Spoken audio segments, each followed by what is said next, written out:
Well, welcome everyone. Thank you for joining us today for this panel on not missing a beat, developing products in crypto.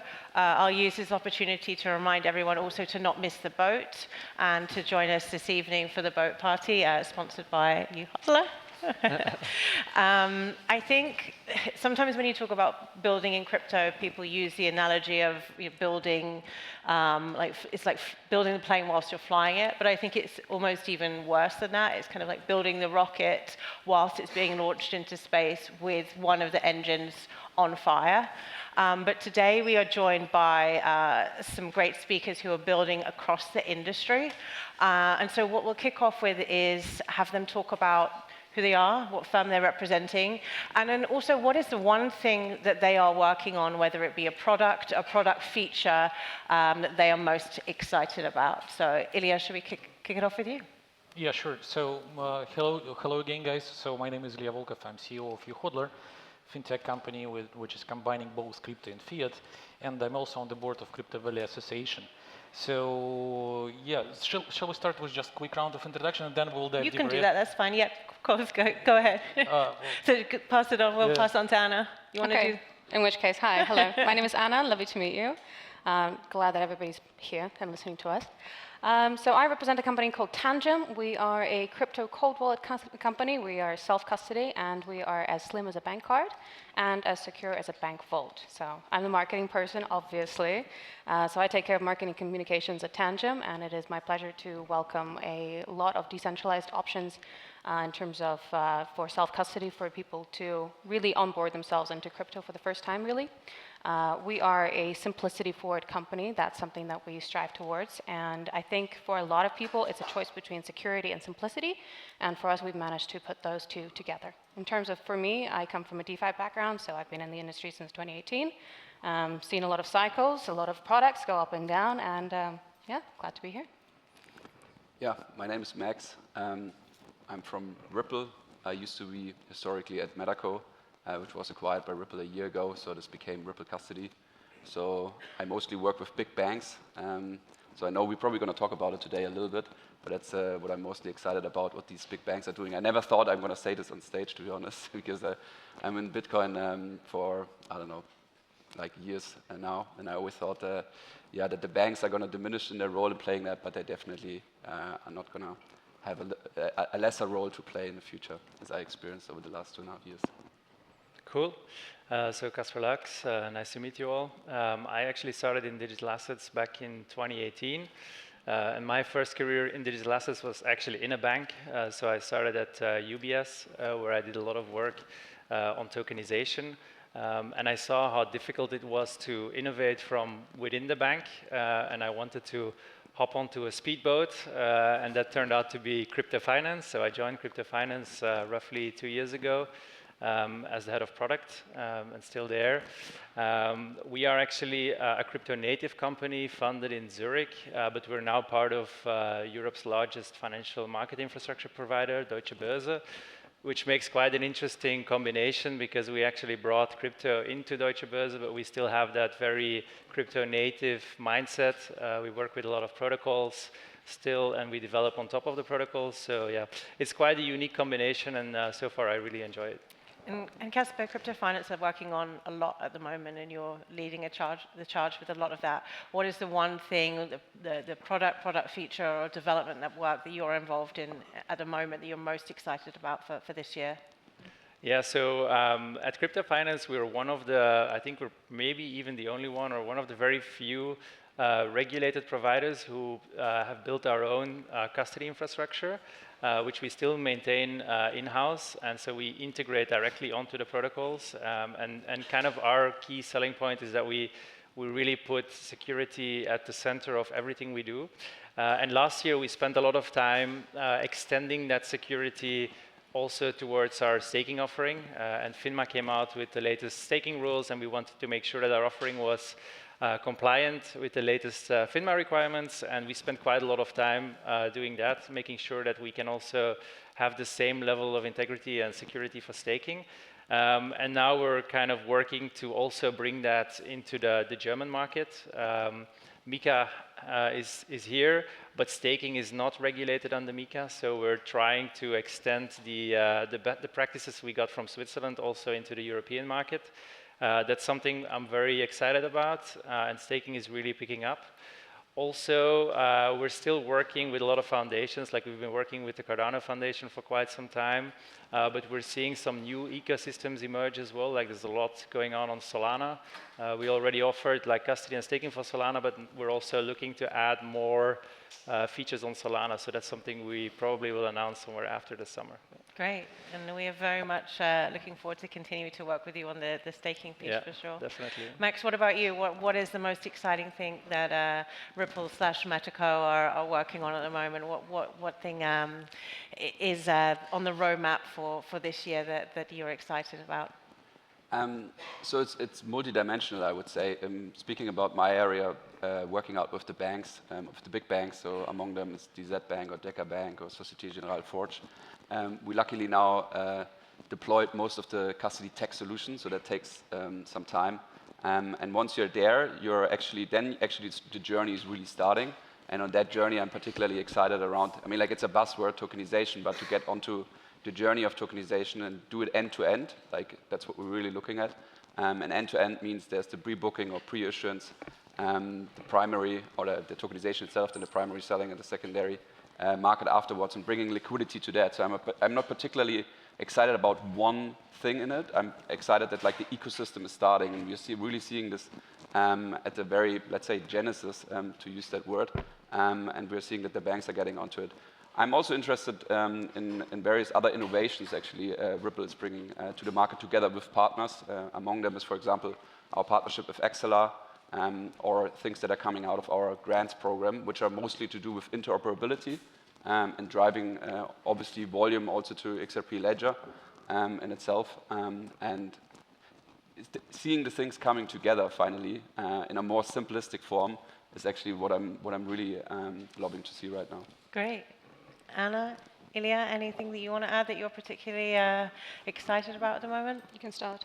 Yeah, sure. So since the inception, we've been focusing on the development of retail products, so providing an access to crypto and crypto to fiat products to a big audience of just common people, regular people. So currently we're focusing on the polishing of the UI and UX, just to make it as easy as possible for just normal private individual, right? So this is actually the biggest challenge, to focus on convenience and the easiness to use. So of course we are adding some new features. Just to give an idea, we are almost finished our integration of LightSpark. So we have here guys from LightSpark today. So and we are moving forward, but I think starting from last year, we decided to catch the trend of different kind of B2B collaborations, because we see that many traditional financial institutions joining the space now, including some traditional banks, right? And of course, they don't need to reinvent the wheel. They don't need to spend resources on building something from scratch, right? So they're coming to companies like us to get an additional support and to simply get a white label solution or any kind of plug and play solution. So, and with this part, I'm the most excited, because actually we polished a lot of retail products over years, and now we're sharing these products with other, mostly traditional financial institutions. And this is a very exciting journey, because you see the transformation, you see the evolution of some traditional banker with 200 years of experience behind his or her bank, and now you see how they're finally convinced to add this new products into their traditional portfolios. This is like something really interesting. I love listening to you guys, and you're talking about safety and security, and everything's starting with simplicity, right? And that seems to be the new trend that's picking off. That for the first time we're taking so much effort into looking at how do we make things simple. So for us, we're Tangem, we're a crypto cold wallet company. For those who may have joined a little bit late, but we are as simple as just you tap and you go. We're mobile first, EAL certified. There's all of these positives that come with a really simple solution in the market. So we're trying to solve for that always. Right now we have normal Tangem wallet systems, so tap and go systems. You can go seedless if you want. You can go with a seed phrase if you want. We will always advocate for seedless, because I think there's something to be said about not having that extra risk attached to having all of your seed phrases possibly exposed. So we advocate for that option and for that simplicity. Secondly, I do want to bring up that we're actually developing something that we're launching later on this month, which is going to be Tangem Ring, and we're going to be bringing wearables for the first time to the crypto scene. So it will be something in this kind of format, won't be in this color. But that's something that we're developing right now, and it will be as simple as you can have self-custody in your ability to use at all times. Don't worry, nobody can tap this and run away with your crypto. It's backed up, it's got access codes and everything. But that's something that we're bringing to the space. We're solving for safety, security, and yeah. So I can link my crypto wallet to my Aura ring. Well, this in the is future. technically an Aura ring, yes. I'm not allowed to show you the actual product right now, but it's exactly the same kind of format. So you would just be able to tap your card to your phone, well, your ring to your phone, and that way you can authenticate that it's you making that transaction. And yeah, for the first time, it's Very in a cool. different format. Very cool. I mean, in the first 10 minutes already, we've already talked about a number of different things that you guys are working on, right? This is such a fast-moving space. But with that also comes the fact that you have new networks launching, you have forks of existing networks, you have new concepts like restaking, things like layer 2s on Bitcoin. With all of this emerging layers to this technology, how do you keep up with that? How do you decide what you're going to build and deal with this multifaceted, multi-layered technology when you're deciding what products to develop? Kasper, should we start back with you? Sure. It's such a fast-moving space, so if you're going to try and build everything yourself, you probably will fail because it's so hard. When crypto finance was founded, actually the company had to build a lot of things itself. That's also why we have this storage solution now and a few other things. But nowadays there are very specialized providers for very specific things that you might require. And so I think it's really important to focus on what's your niche, what's your added value, and to double down on that. And for us, it's like security, trust, being regulated, being compliant, bringing like a trusted access into the crypto market. And we really want to safeguard clients' assets. So that's where we put the focus on. And then if we see developments in the market, we try to partner up and then bring the same standard also to kind of the partners we work with and make sure we can build a holistic end-to-end solution that sticks to our values. So that we stick to our niche and we kind of try to bring that forward as much as we can. I think that's the way to go, especially with the market is moving so quickly. It's very hard to keep up. Max, what do you think about this? Yeah, I'm actually just thinking about the answer and how I can add on that, because I mean, like already our two, or like the particular area where I'm working at Ripple, which is Ripple Custody.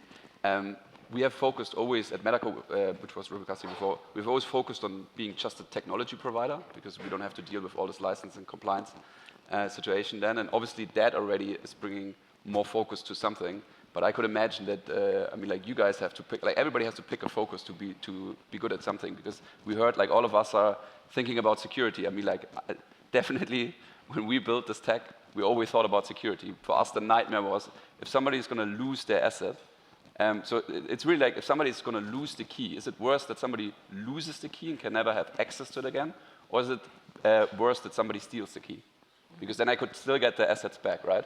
And just thinking about that question, and its very core, and trying to solve that, and then actually all the developments you mentioned is like let's just take staking. What are you doing? Because for not having somebody losing the key, or not having somebody actually being the key stolen, we have to focus on a particular thing. And then staking again brings another focus into it. Are we doing this ourselves?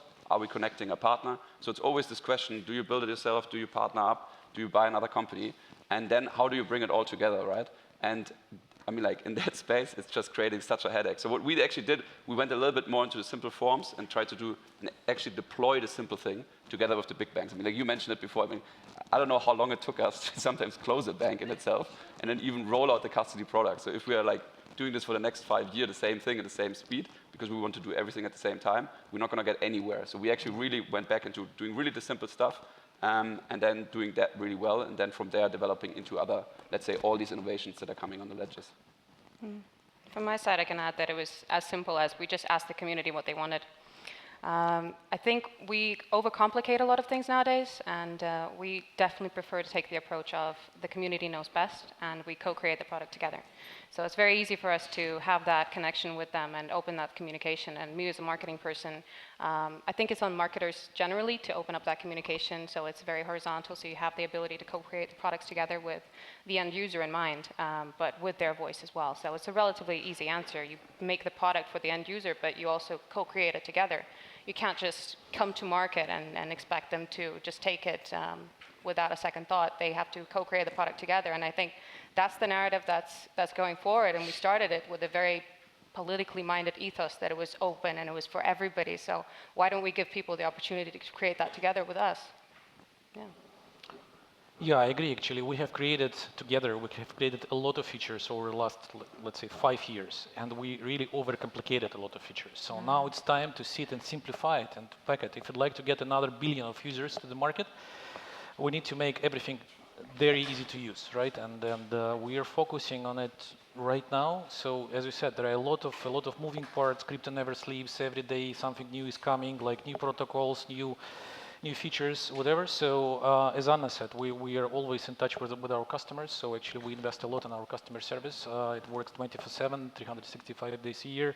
So we listen to our customers. So sometimes we're doing some deep surveys, asking customers and potential customers about what they'd like to see on the platform, and also, which is actually a very important point. So I was always saying that crypto is not a revolution, it's evolution, right? And I keep saying that. So that being said, that everything should be organically implemented into traditional, financial products. So that's why, like simple question: what would bring another, I don't know, million users to platforms like us? Some simple products like cards.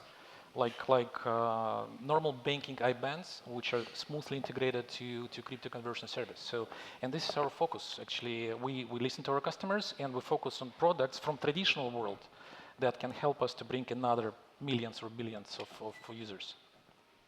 And when you've all decided to bring a product to market or a new product feature to market, I mean, you will look at the product itself and what makes it the best. Is it security? Is it ease of use? Is it interoperability with other products that you offer?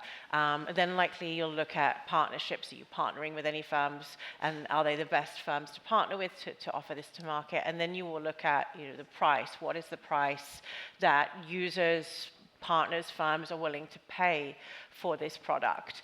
And I think we all here strive to have the best product in class. But when it comes down to it, and we've all been in this situation where you've spoken to a customer or a partner and you said, oh, why did you choose product X, or why did you work with firm X? And they've said, oh, well, they were the cheapest. And you say, okay. So we're all sitting here, striving to build these great products that deliver everything our users need. But how much of it does really come down to price? Is it just a race to the bottom, to the lowest bips? Or do users, whether these be retail or institutional, still really care about having the best product in class and know that might not necessarily mean having the cheapest? So, Max, let's start with you. What do you think about that? So giving the USP its deployment flexibility combined with the security. That's what our clients bought into, and their price doesn't play the biggest role. Once you're in the budget, so these budgets are like in the multi-millions, some of them are in the billions of the IT and security services departments and banks, so price becomes very insensitive there. And then you go from there. But really, deployment flexibility, security, those are the two things were absolute key for us to be successful in the last months and years. Yeah. Similar for you, Kasper? I can maybe add, I think we're going a little bit through what the financial industry has been through, where, for instance, custody very recently was not really considered to something you should pay for, and a lot of exchanges were offering free custody, and everyone seemed to be fine with that. But then all of a sudden you have a market event like an FTX which blows up, and a lot of assets that get lost, and then all of a sudden the market gets repriced, and all of a sudden people are willing to pay for custody, and they will look at who is my custodian, and do they have audited financials, and are they really segregating my assets, and are they in a good jurisdiction where there is the law that allows you to segregate assets, et cetera, and so you get these market events that all of a sudden reconfigure the market, and typically, unfortunately, they're quite painful. In my personal view, I think currently there is again a lot of downward pressure on the custody fees, for instance, but it is because a lot of people perceive like custodians as like for like, and I do think there are still differences between custodians in terms of do they really understand blockchain, the protocols, hard forks, things like that, and all the risks associated with that. What kind of technology are they running under the hood? Is it something, and how have they deployed it? What are their processes around it? These are all very important things, and I do think we will also see a repricing happen again between custodians based on some market events. And you see every time this happens, also the regulator steps in and tries to force the market to take these things more seriously and protect investors, which is ultimately a good thing. So yeah, I do think it helps kind of mature the industry, and it helps to grow up the industry and to provide kind of larger asset pools that are more stable, more safe, and then the market can build on top of that. So. I guess that's a good example of why kind of product can't work in a vacuum, in a silo, in that if you build a great product but no one knows why it's the greatest, why it's different to other products out there, there is no clear narrative around the product, then it might be unsuccessful. Like you said, if you've got to explain, you've got to go out there and explain to customers what the differences are between some of these products to see if yours is the best fit, to make sure that they have that information so it doesn't just become about price alone. What are your thoughts on that, Anna? Well, I'm thinking about, you mentioned USP, right? I was listening to all of you and going, there's so many different ways that one can uncover this, right? So it's a little bit tough to answer because it's an ineffable amount of factors that people look at, especially in the B2C market. People look at who your partners are, not just in terms of where they choose to hold their assets, but it's who are you as a company by working with them. So the reputation of the partners that we work with, so for example, we have a service called Tangem Express. It's a buying, swapping, staking, everything kind of all in one platform, all in one. So people come there and with our partners, they become, we're intertwined all in one. So even though we're the self-custodians, right? We do have to work with partners, and their reputations really matter. So it's everything from reviews, how people talk about them on Reddit, what the mood is. So we're not just partnering just by ourselves, it's also their reputation really matters. But I think industry events really do have a big effect on how people treat the industry in a whole, and you can't just look at it as, well, there's a partner and that's it. It's kind of hard to find partners, and I think it's just about doing due diligence. Anything to add, Ilya? Yeah, just very quickly. I think as for security, it's just something must have. No need to speak about it. It's just must have, right? But if we compare like convenience and pricing, of course, I think focus should be on the convenience. So, because as for pricing, it's just evolution. I think times where it was some kind of a robbery when like some on-ramp off-ramp providers charged like 5% to buy Bitcoin, those times are gone. So now we're speaking about some rational pricing. So, but still customer mostly interested in some convenience. Like if someone would like to jump on a trade just because of volatility, like if like 1 a.m. in the morning Bitcoin jumps or crashes, right? Someone just want to jump on it immediately. So, and we should provide the customer with this opportunity to do it quickly without any interruptions and all these kind of things, because the potential outcome of the successful trade can be much higher than just few bips of commission, right? So that means that the focus is on the convenience, but not on the pricing, but at the same time pricing is just evolving. So like a few years ago it was really robbery from some of service providers. Now it's okay, maybe tomorrow we'll speak about some price competition, but I think we're still far away from price competition. Okay, and I guess what you're saying is also that some price competition is good to have a competitive, Of course. balanced Like- market, but as long as you're kind of presenting the facts about each of the offerings in their true light, so you can compare like to like. Yeah, actually, as for pricing, of course, we're dependent on traditional service providers like banks, right? So, and very good point that more banks are joining the space now, and the pricing of banks to CASPs and VASPs and technology providers are just going to be like normalized. Let me put it this way, normalized. So, because again, before it was something crazy with these prices because banks considered this industry as a super high risk. Now we are just tech industry among others. So, and competition from banking side is good in terms of pricing. And you've all mentioned, banks in one form or another, and along with banks, kind of you can group in regulated institutions in general. And even in the product space, you can't ignore the regulatory landscape and the impact of the regulatory landscape. How do you build products when the regulatory landscape is continually moving? Those goalposts are shifting. Something one day is in a gray area, and then it's allowed or it's not allowed. Do you build taking into account of the changing regulatory landscape? Do you build and say we hope that what we're building just falls within, we're hoping and praying? How do you navigate that constantly moving target of crypto regulation to make sure that what you're building will be viable in 2, 3, 4 years' time? I don't know, Ilya, if you want to start. Yeah, so again, it's another must-have point similar to security. So we must be compliant, right? So we must have these costs to have strong and professional compliance and legal teams.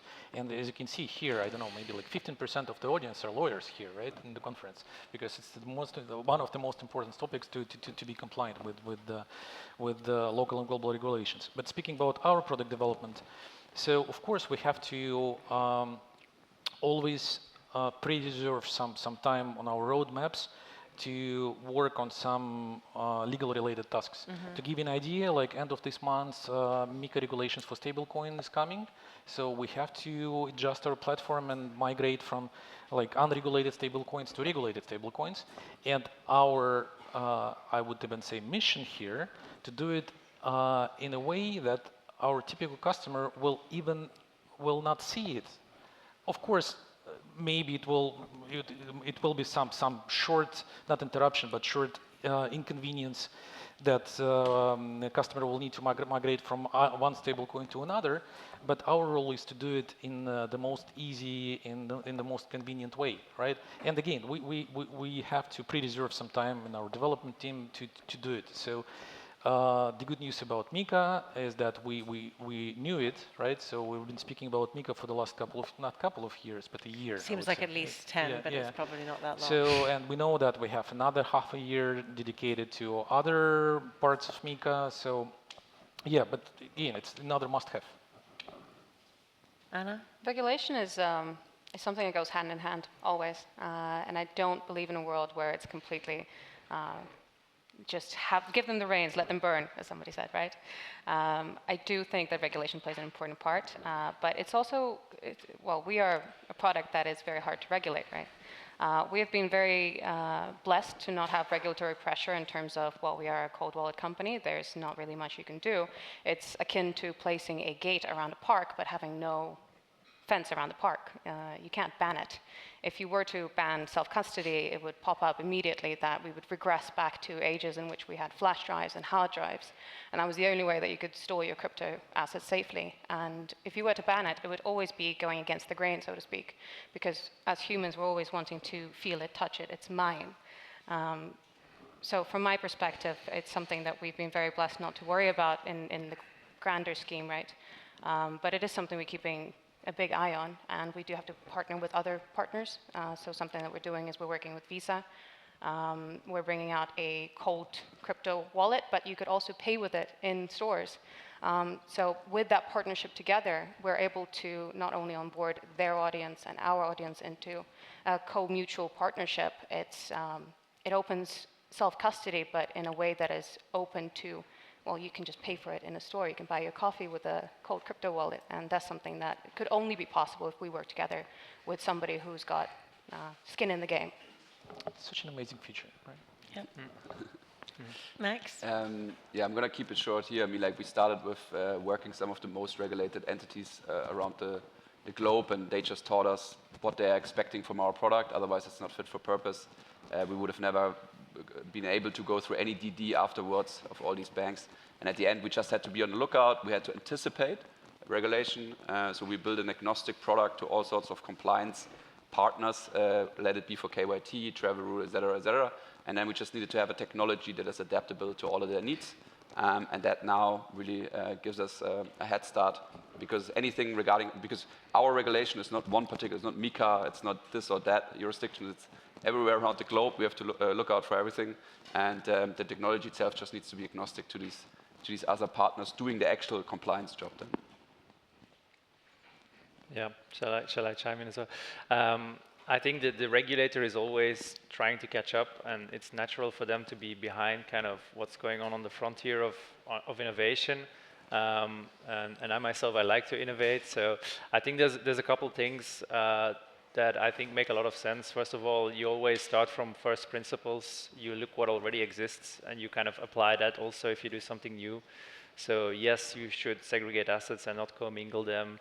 Yes, you should have a plan in case your staking provider disappears, so you can return the assets. I mean, some of these things are just things that are true in traditional financial markets. You should also apply into the crypto market because the regulator will come sooner or later. But also, like here in Switzerland, I think we're quite lucky that we can have pretty open discussions with FINMA. So I had a chat with them on restaking. I didn't get too much wiser, but at least it was a great conversation. And their heads didn't explode at the thought of restaking. But it also helps to bring these topics already to them while you're thinking about them, so they can also start thinking about it, and you can help them shape some of the regulation and make them aware of some of the risks and also how you're thinking about them. And I think we did the same around staking in Switzerland, where the industry actually provided feedback to FINMA, and they ended up adjusting some of their guidance based on that. So I think that's also really cool. And this is something where you're very privileged in a country like Switzerland, where you have that open dialogue and you have a good regulator. And in the end, yeah, you just have to look out, how do I look out best for the investor or for my client to make sure that they always are protected and secure. And if you use that as first principles and you design your products in that way, typically when the regulator comes in, you're already one step ahead of the curve. And so just to kind of summarize some of the things that we've talked about today, firstly, how fast-paced building in crypto is, but with lots of innovation. You have to focus on security, focus on what your clients are asking you for to prioritize, focus on delivering a premium product. That doesn't necessarily mean the cheapest product, but a premium product, working with the right partners to do so, and not escaping regulation. None of us can escape regulation. And you've all talked about different things that you're each working on, that you are excited about, interested in for the next year. But the work of your respective firms aside, what is one thing that someone else is building or developing in the crypto industry that you are excited about? So another firm, maybe, for me, might be my wearable, Anna. But if we start again with Kasper and work our way back just very quickly, what is it that you wish you had come up with that someone else is working on right now? Maybe don't give away any confidential information, but what would you pick? There's a lot of different things. If I would have to, like me personally, I'm quite excited about restaking. I don't know yet if it's something good or bad. I'm still trying to wrap my head around it, but I'm quite excited about the potential that it opens. I do see some similarities to rehypothecation in the traditional financial market, so it looks quite daunting, but it's and also something which is quite interesting on how you're going to explain that to investors, but I find it quite a novel innovation, and I'm looking forward to see where it takes us. That's one of the things I'm looking at. Yeah, for me it would be two problems. So it's on one side, it's fragmented liquidity. That's very bad. We have to pool the liquidity together, so everybody's working on that. Great. On the other side, interoperability, so perhaps this goes hand in hand, sometimes it doesn't go hand in hand. And then thirdly, the usability around these two elements and solving these two problems. That is absolutely key. And I mean, I mentioned Exceler before, that's just one example, but it's absolutely great to see that people are working on these 2 or 3 problems. From my side, I think, well, I'm in marketing, and for me, everything's about usability and being able to reach the end user. And I think the answer for me is until we solve really the problem with design being kind of unintuitive, that UX issue that we're talking about, it's kind of hard to pick out exactly from my industry who's doing something that's very interesting for me to look at.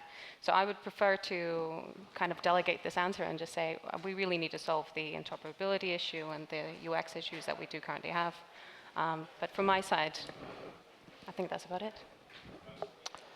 Yeah, a lot of interesting things happening in our market, a lot of new technologies, new protocols, new features, a lot of tasty things. But I think we're a bit in a bubble.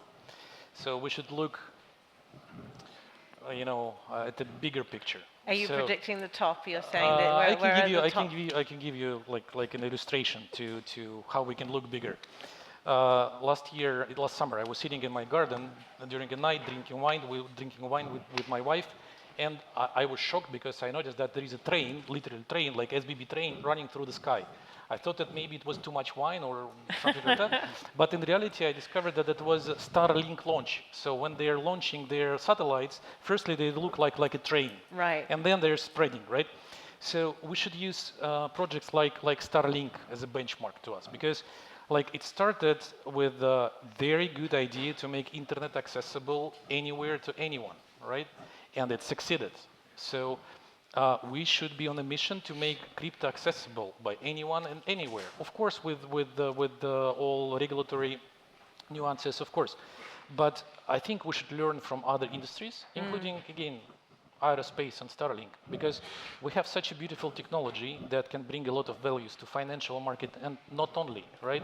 So, and the point is that we should from time to time, look outside of our bubble to learn from others and even collaborate with others. So, yeah, I'm excited about these kind of things. I like that, Ilya. So what you're saying is we should be continuing to think bigger, beyond what we're working on in this space. There's a lot being worked on as well, but think bigger, think about adoption, think about use cases outside of the industry and take inspiration from other industries with the big thinkers. That's why I like projects like Tangem, who are partnering with Visa, producing these cards or rings.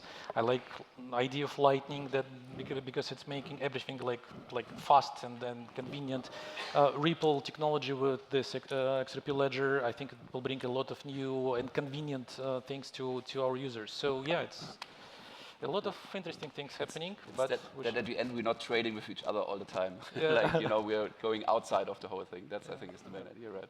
That's great. Thank you. Well, if anyone has any questions around any of the products that anyone here on stage is working on, please do come and find us later. But I'd just like to thank all of the panelists for your great thoughts. Let's give it up for our panel.